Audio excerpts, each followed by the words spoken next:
شروع کوم په نامه د خدای چې ډېر بخښونکی او مهربانه دی.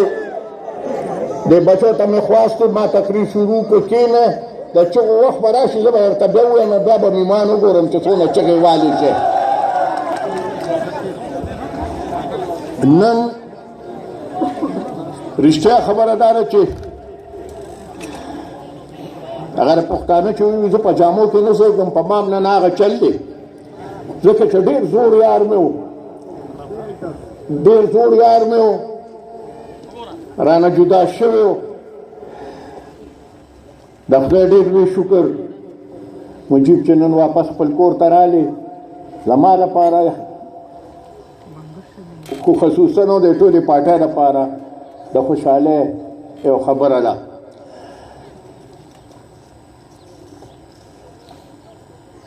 ما پس سات پسال ته نه پرچې راځي، وایي اردو کې تقریر وکړه، اردو کې تقریر وکړه. عجیبه قسمت هم دی، په منظور کې ولاړ یم هم اردو وایم، او که په چارسده کې ولاړ یم هم اردو وایم، او نن چې ټاکال کې ولاړ یم هم به اردو وایم، خو مجبوری بھی ده. عزیز ساتھیوں، اس وقت 3-4 بڑے اہم مسئلے جو اس ملک کو درپیش ہیں، جو اس خطے کو درپیش ہیں، اور جو پختون قوم بالخصوص اور پاکستانی قوم بالعموم ان کو درپیش ہیں.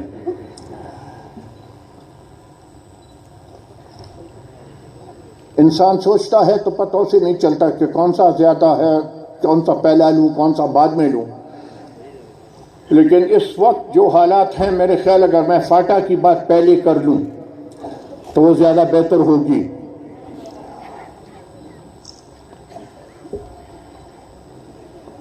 فاٹا این پی کی جو ڈیمانڈ ہے کہ فاٹا کو فی الفور اس صوبے میں ضم کیا جائے،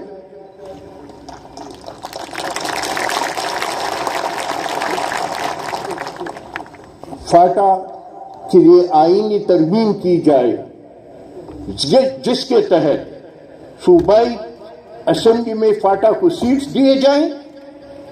ساتھ ساتھ اس ترمیم میں یہ بھی تعین کیا جائے کہ صوبائی کیبنٹ میں، صوبائی کابینہ میں کتنے فیصد فاٹا کے وزراء ہوں گے. کہتے ہیں جی NSC ایوارڈ سینسس پہ آتا ہے. آپ حیران ہوں گے سینسس میں فاٹا کا کیا تعداد انہوں نے بتائی، اور پھر جب وزیرستان سے ایک قبیلہ ہجرت کر کے نکلا تو پورے وزیرستان چھوڑیں، میرے خیال 3-4 ایجنسیز کے جو یہ فگرز ہمیں دے رہے ہیں سینسس کے، اس سے بھی زیادہ تھے. صحیح معنوں میں سینسس فاٹا کا ہو، تاکہ فاٹا کا NFC ایوارڈ کا جو اپنا حصہ ہے وہ بالکل واضح ہو. میں ایک قدم اور آگے جاؤں گا. فاٹا کو صرف اور صرف اس کی NFC ایوارڈ نہیں، ایک خصوصی گرانٹ، ایک خصوصی فنڈ اگلے 5-10 سال کے لیے فاٹا کو دیے جائیں، تاکہ فاٹا کے لوگ بھی آئیں اور ملک کے سطح پہ ہمارے ساتھ مل جل جائیں. میں آج یہاں یہ ساتھی بیٹھے ہیں، لطیف لالا بیٹھے ہیں. لطیف لالا، آپ سے درخواست ہے، میاں صاحب، میاں افتخار حسین سے درخواست ہے، بابک صاحب بھی آئے ہیں صوبائی جنرل سیکرٹری، ان سے درخواست ہے، ساتھ میں عمران افریدی کو آپ لیں، اور مارچ میں ایک گرینڈ جرگہ بلائیں تاکہ اس پہ بیٹھیں. کیونکہ بدقسمتی ہماری یہ کہ ہم یہ کہتے ہیں کہ انگریزوں نے پختونوں کے سینے پہ جو لکیریں کھینچی ہیں اس کو ہم مٹائیں. بدقسمتی ہماری کہ پختون قوم پرست پارٹی بھی ایسی نکلی ہے جو کہتے ہیں کہ نہیں، انگریز نے جو لکیر نکالی ہے یہ صحیح ہے، اس کو رہنے دو. اس دن راولپنڈی میں 10-15 ملک اکٹھے کیے مفاد پرستوں کو. اس کے ذریعے لوگوں پہ دباؤ ڈالا جا رہا ہے. ہر بار یہ کہتے ہیں کہ پارلیمنٹ سپریم ہے اور پارلیمنٹ کے ممبرز جو فیصلہ کرتے ہیں وہ صحیح فیصلہ ہے. تو جب باقی ملک کے لیے فاٹا پارلیمنٹ کے ممبرز کا فیصلہ صحیح ہے تو پھر پارلیمنٹ میں فاٹا کے اپنے ممبرز نے جو فیصلہ کیے وہ ان کے لیے کیوں صحیح نہیں؟ انہوں نے بھی جو قرارداد پیش کی، میں تو مطالبہ کروں گا میاں صاحب سے، پلیز کرنا یار، میں تو مطالبہ کروں گا میاں نواز شریف سے کہ جو قرارداد فاٹا کے ممبران نے اسمبلی میں جمع کی ہے اس کو آئینی ترمیم بنا کے لے آئے اسمبلی میں، فوراً فاٹا کو صوبے کا حصہ بناؤ.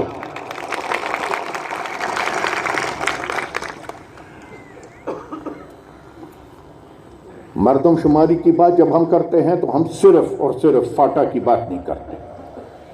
میرے یہاں بھی اپنے ہر ایک ساتھی سے یہ درخواست ہوگی کہ سینسس کے وقت صحیح جا کے وہاں کھڑے ہو کے زبردستی اپنے اور اپنے خاندان والوں کے نام لکھوائیں، کیونکہ کل کو دولت کی تقسیم اسی پہ ہوگی. تو یہ نہ ہو کہ آبادی ہماری 10 کروڑ ہو اور ملے ہمیں 2 کروڑ کے، کیونکہ اگر 2 کروڑ کے ملیں گے تو کام نہیں چلے گا. دوسری بات جو فاٹا سے بھی تعلق رکھتی ہے وہ سی پیک کی ہے.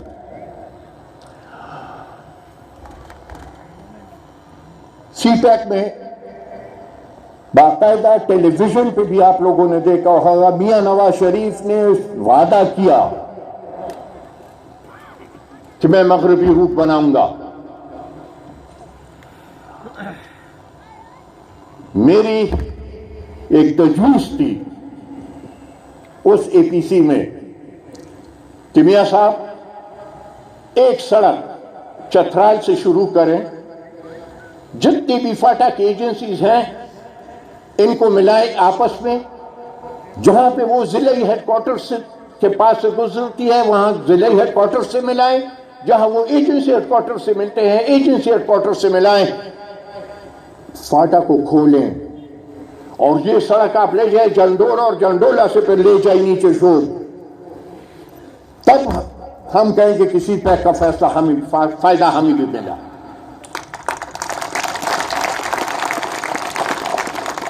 80% معدنیات اور قدرتی وسائل جو ہمارے ہیں وہ فاٹا میں ہیں. لیکن ہماری بدقسمتی یہ بھی میں نہ کہوں کہ جب سے پاکستان بنا تاریخ گواہ ہے، آپ پیچھے مڑ کے دیکھیں جب سے انگریز آیا ہے فاٹا کو انہوں نے زمین کا ایک ٹکڑا تصور کیا ہے، لاکھوں کروڑوں انسانوں کی بسنے کی جگہ نہیں، اپنے مقاصد کے لیے استعمال کیا گیا. یعنی افسوس کی بات ہے، اور آزادی کب ملی؟ فاٹا آج بھی اس قانون کے تحت ہے جو انگریز لائے تھے.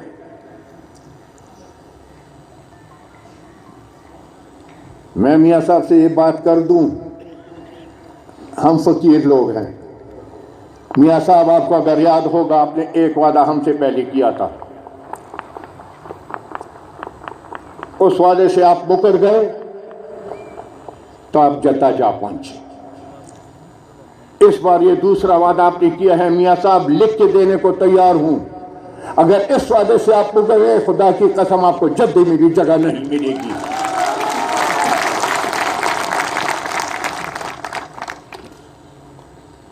میں مانتا ہوں سی پیک جو ہے وہ اس پورے منطقے کے لیے، صرف اس ملک کے لیے نہیں پورے منطقے کے لیے ایک گیم چینجر ہے. لیکن اگر اس پورے گیم چینجر سے آپ پختونوں کو باہر نکالتے ہیں اور پھر کہتے ہیں کہ جی آپ نے کچھ احتجاج بھی نہیں کرنا، آپ نے چیخنا بھی نہیں، آپ نے چلانا بھی نہیں، میاں صاحب میں نہ چیخوں گا نہ چلاؤں گا.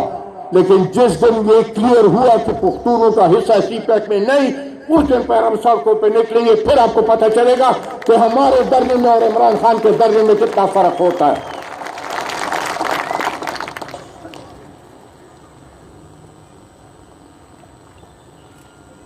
افغانستان کا مسئلہ ہے.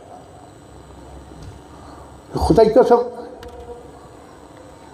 وہ پښتو میں هغوی جولا که نه وي نه کولو نو زړې به یې خلکو هېرې کړې وي. ماسکو میں پاکستان، چین اور روس بیٹھتے ہیں. کس لیے تینوں بیٹھتے ہیں؟ کہ جی ہم نے افغانستان کے مستقبل کا فیصلہ کرنا ہے. افغانستان کا کوئی نمائندہ اس میں نہیں. میں صرف یہ حکومت پاکستان سے پوچھنا چاہتا ہوں کہ کل کو اگر افغانستان، روس اور چین اکٹھے ہوں اور وہ کہیں کہ ہم نے کشمیر کے مسئلے کا حل نکالنا ہے تو تمہارا ری ایکشن کیا ہوگا؟ دوسرے کے ساتھ وہ کرو جو کل کو اگر تمہارے ساتھ ہو تو تم چلاؤ مت. میاں صاحب کے دور میں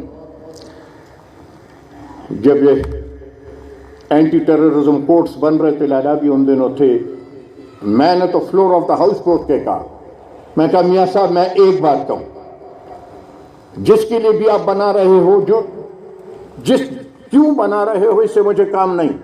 میں صرف آپ کو ایک بات کہوں، ایسا قانون بناؤ کہ کل اگر اس قانون کے تحت تم پہ مقدمہ چلے تو تم چلاؤ نہیں، تم رو نہیں، کیونکہ یہ قدرت کا نظام ہے.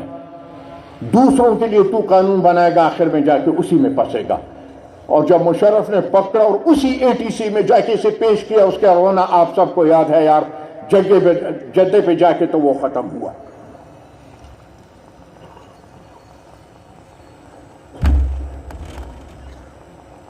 افغانستان اور پاکستان دونوں،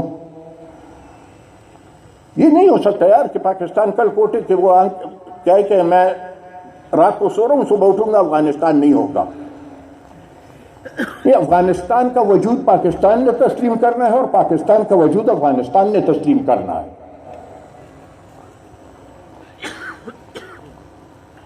جب تک،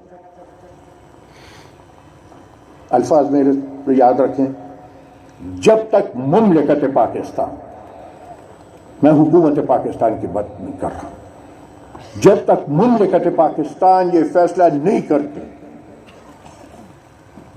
کہ ہم نے مملکت افغانستان کے ساتھ بیٹھ کے اس مسئلے کا حل نکالنا ہے، تب تک اس مسئلے کا حل نہیں نکل سکتا. اس مسئلے کا حل تبھی نکلے گا جب مملکت پاکستان اور مملکت افغانستان دونوں آپس میں بیٹھ کر جو غلط فہمیاں ہیں ان غلط فہمیوں کو دور کریں اور جو نئے وعدے وعید ایک دوسرے سے کریں، قسم دونوں کھائیں کہ ان وعدوں وعیدوں کو پورا بھی کرنا ہے.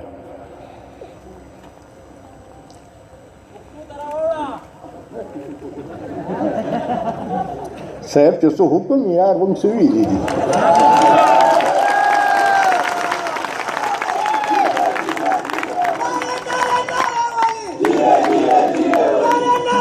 هغه په ایمان ما خو چې په پښتو کې څه وایي هغه رانه ټول میا صاحب ووایي، ما ته خو پکې څه پاتې هم نه شو چې زه درته پښتو کې ووایم. خو موږ هم رښتیا پښتون ډېر ساده قوم دی. یو مداري راغی وایي زه چینج راولم. اوس چینج خو باید چې په دې پیو چې که دا پوخ کور وانیږي او د دې په ځای کچه جوړېږي نو دغه هم چینج دی، او که هغه کچه روانېږي او د هغې په ځای پوخ جوړېږي نو هغه هم چینج دی. مونږ د دې یار نه دا تپوس یو پوښتنه مو نه کوو چې کوم چینج راولې، ته دې شتنه مې خلاصې او که نه دا راله ښه کې. نو هغه د هغې شتنه هم خلاص کړه. نو اوس چارباب صاحب کوم قرارداد پیش کړ او تاسو ټولو ورته لاس اوچت کړو، دغه چینج دی. او داسې بې شرمه هر یو به راپاسي مونږ جي په تعلیم کې دونه خدمت د کام وکړو، څه یې وکړو چې کومې یونیورسټۍ مونږ جوړې کړې وې د هغې به چانسلران یې بدل کړو. دغه تبدیلي راغله.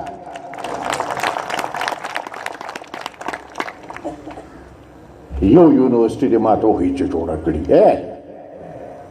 حالانکې بې شرمه دی چې په کم 15 کاله خو دې په خپله حیدر خان سره په کابینه کې وزیر ناست و دا خو اخرني هغه 3 میاشتو کې چا ورته اشاره ورکړه ویې لیوني اخوازه نو چا اخوا وټیکه بقول د دې وایي چې تاریخي کرپشن شوی دی خو هغې تاریخي کرپشن سره به دا هم هر یو انسان مني چې په دې پښتونخوا کې دونه ترقیاتي کارونه پاکستان جوړېدو نه پس هېڅ چا نه دي کړي څونه کارونه چې ستاسو حکومت په دې تېرو 5 کالو کې کړي دي چې کومې یونیورسټۍ جوړې شوي دي کوم هسپتالونه جوړ شوي دي کوم کالجونه جوړ شوي دي کوم سکولونه جوړ شوي دي کوم سړکونه جوړ شوي دي او د هغې باوجود چې دا دونه ترقیاتي کارونه هم روان وو بقول د دې لا موږ کرپشن هم تاریخي کوو حیدر خان چې وایي چېرته لاړ جلسه کې دې ځای ته به یې ډب ورکړ ویې به یې غواړی څونه وایي زما ډک جیب راغلی یم تش نه یم غواړی څونه هم پکار دي اوس څه پوزیشن دی وایي میا صاحب ډېر خفه دی وایي هغې وایي چې موږ سره تنخوا پیسې نشته د هغې سره څه ځان له ممبرانو له وزیرانو له تنخواګانې زیاتې کړې بعد هغې خو دغه غرض دی یو متل د ټیکو که چې خونده خو دې پی که د خري که د سپی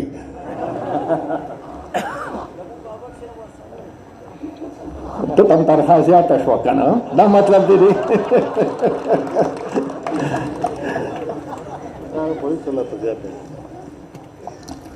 تنخوا د زر ځله خلق والي خو دا که تنخوا مناسب کار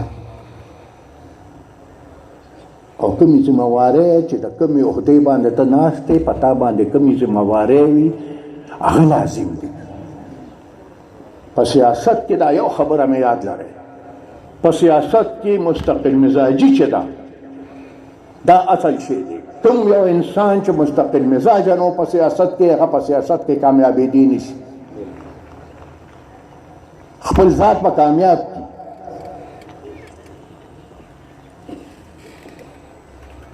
اله ده خو دغه یو خپل کلیوال وستایه خیر زه هغه خپل کلیوال ده زه هغه د اوتي او مردان کې دا یو میاګڼه زموږ ناسته ده نه مردان د دې په دغه کې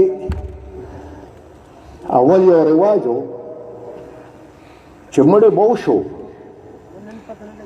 نو مخصوص ښځې وي هغه مخصوص ښځې به راتلې ویرانۍ به یې ورته وي نو هغې به ویر کو هغې به ویر کو نو د ټولو خلکو ښځو به ورسره جړل بیا به ورله غلې غوندې په موټي کې پیسې ورکړې نو ویرانۍ به لاړه یو ورځ یو کور کې مړی شوی دی ویرانۍ راغله په 100 روپۍ هغې سره فیصله کړې ده 50 روپۍ یې نغد اخیستي دي او 50 به درله وروسته درکوله 50 پیشکي واله هغې هغه 50 واخېستل چې د مړي د کفن د بس نه د کفن داسې کړ کور والا ته یې ها دا خپلې 50 دی واپس واله هغه ورته یې ولې نو یې په دې کې زه څه وجاړم وی دا تپلې مخې وجاړم دا چقوړې سترګې وجاړم څه شی وجاړم نو د ما کلیوال کې یاره د جړا څه نه دي پاتې چې زه ورپسې جړا وکړم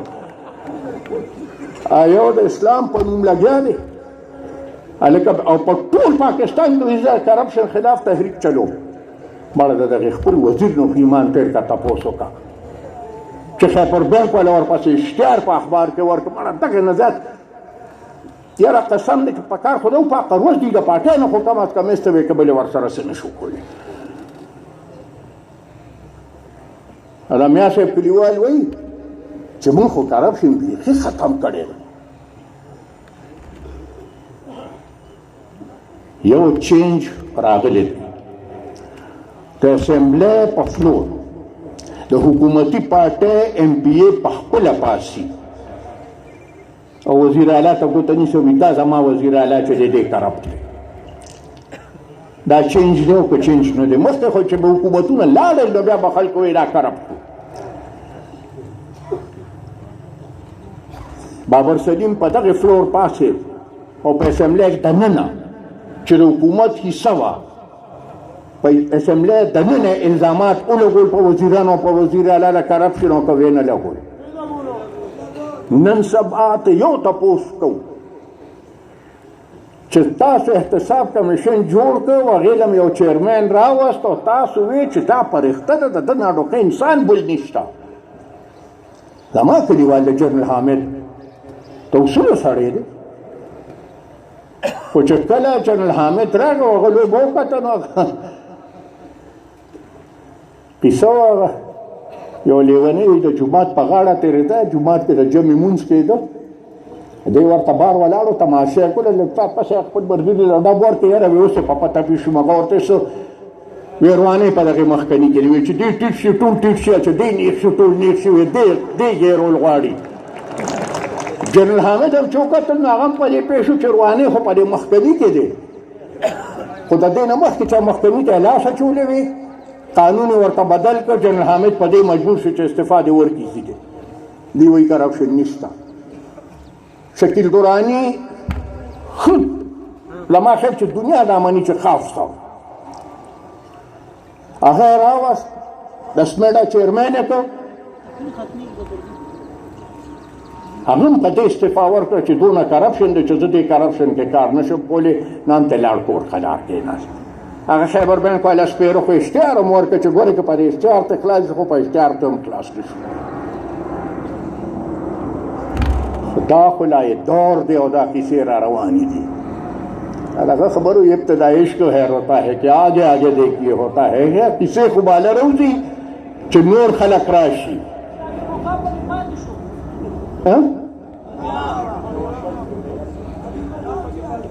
نو هغه خو مې درته په اردو کې وستایه نو بس دی که نه، هغه هم په هغې پوهېږي، په پښتو خو هغه نه پوهېږي که زه درته زر ځله وستایم.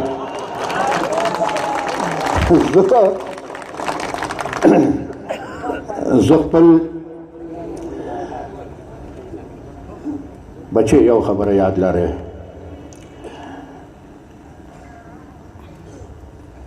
چې بل ته سپک ګورې نو تا ته به هم خلک بیا سپک ګوري. څوک خو به هغې کې داسې وي که نه چې بیا به هغه تا پسې هم څه وایي. نو که تاسو او چې وایې نو ما او تا پسې بیا نه وایي، چې وایې په دې سرې جنډې پسې بیا وایي او د دې سرې جنډې په مشرانو پسې بیا وایي. هغې سره به ځان نه سموو. خو نن رښتیا خبره دا ده چې تاسو خو ټول د سوشل میډیا او د فیسبوک خلک یې، زما خیال چې څونه په تیزۍ ایم پي په مخکې روانه ده نو یوه پولیټیکل پارټي دا نشي ویلی چې موږ هم په دغسې سپیډ مخکې روان یو. دا د دغې دوو باباګانو برکت. که موږ د دغې دوو باباګانو په سکولونو کې او په یونیورسټیو کې سبق نه وی ویلی او دوی راته سیاست نه وی ښولی نو موږ په خپله هېڅ شی نه وو. خو نن چې زه د دې تصویر ته ګورم نو په یو خبره مې زړه خوشحاله او سترګې مې ورته اوچتې یوازې زما نه ستاسو د ټولو چې کوم درې بنیادي مسلې وې چې د هغې لپاره باچا خان بابا او رهبر او د هغې ملګرو قربانۍ ورکړې وې هغه مونږ تر سر ته ورسولې.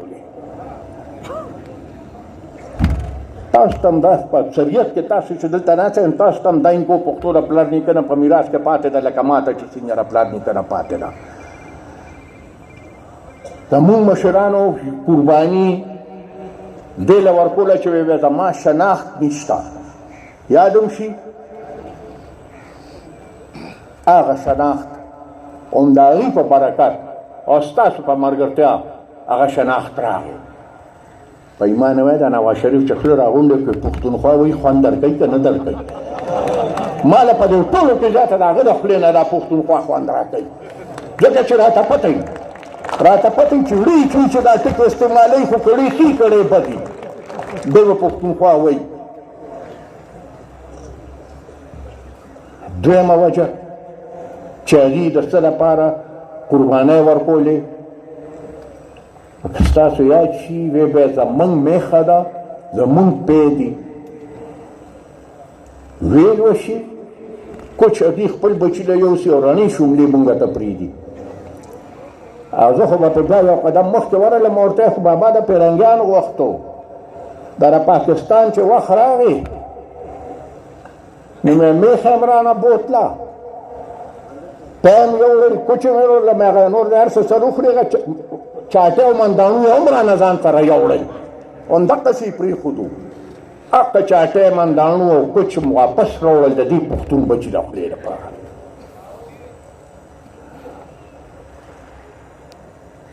یو وصیت چې د ولي خان و چې هغه لا اوس هم پاتې دی، چې هغه ویل زه د خاورې له امن غواړم. اوس دغې پورې رایاد شو، وایي فوجي عدالتونه، حاجي صاحب ما ته ټلیفون وکړ، هغه وایي چې زه فوجي عدالتونه دغه کوم. ما ورته ورته چې اول دا ټول لیډران راغواړه، د پاټو ټول صدران راغواړه او د هغې په مخ کې بیا دا خبره کېده. نو یو تپوس به ته مې زه وکړم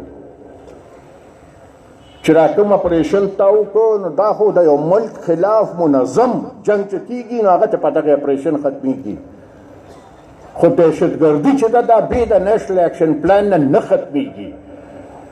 نو د دې نه مخکې چې ته ما نه د فوجي عدالت له ووټ غواړې، نو ما ته دا وایه چې تا په نیشنل ایکشن پلان باندې څونه عمل وکړو او څونه دې ونه کړو. نو چې کله ته ما په دې مطمئن کې چې تا په نیشنل ایکشن پلان په صحیح معنو کې عمل درآمد وکړو، د هغې نه پس به بیا کښېنو نو مخکې خبره باله کوو. وخت وتاخه دی،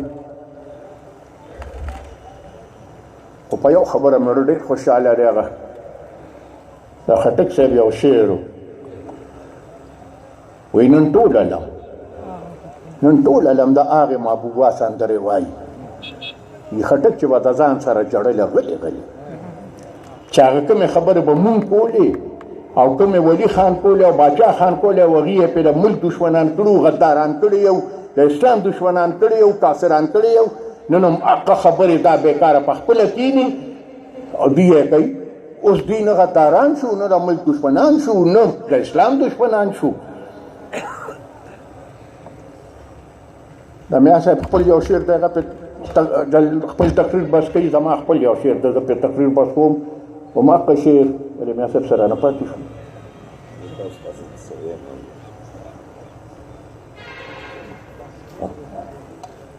نو زه هم په هغې شعر باندې خپل تقریر ختموم، خو د هغې نه مخکې یو ډېر په خوشحالۍ میا صاحب د نن نه پس ارباب مجیب الرحمن د مرکزي مجلس عاملې ممبر دی، او چې د مجلسي عاملې شو نو د هغې نه ښکته د دې ټولو